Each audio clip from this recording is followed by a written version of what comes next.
Bonjour Frédéric. Bonjour. Bonjour Louise. Frédéric, alors ce matin, vous vous posez des questions existentielles profondes. Mais oui, question philosophique. Qu'est-ce que la beauté? Qu'est-ce que la laideur? Ah, ça. Y a-t-il des poissons moches, des poissons qui n'ont pas un physique facile? Oh, je pense que oui. Eh ben oui, répond Ah oui. le Parisien aujourd'hui en France. Il y a des poissons moches, mais ce sont les plus utiles.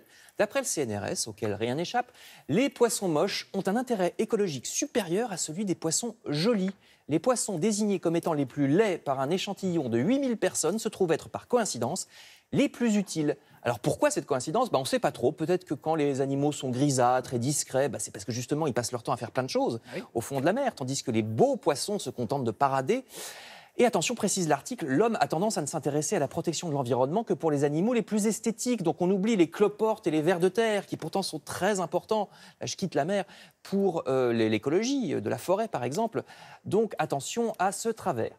Voici une première réflexion sur la beauté et en voici une deuxième avec un animal qui, celui-là, est la star d'Internet. C'est le chat. Hier, c'était la journée internationale du chat.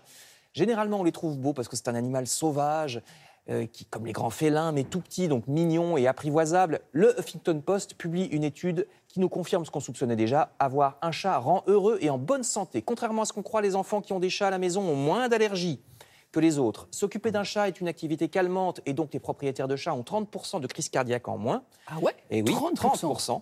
Il y a aussi les vertus mystérieuses du ronronnement. Ah ça, la oui, ronron-thérapie. La ronron-thérapie. Sans compter les clowneries dont les chats sont spécialistes. Et les vertus des animaux domestiques en général, vis-à-vis des handicapés physiques ou mentaux. Toute cette liste, donc, vous la trouverez sur la page web du Huffington Post. Je passe des chats aux hérissons. Connaissez-vous Pougne-Hérisson? Bien sûr. Demande le Figaro. Pougne-Hérisson n'est pas un animal, c'est un village, mais oui, c'est un village des Deux-Sèvres. C'est drôle. Il y a moins de 400 habitants, mais c'est une terre riche de légendes qui accueille le festival Le Nombril du Monde à partir de demain et jusqu'au 15 août.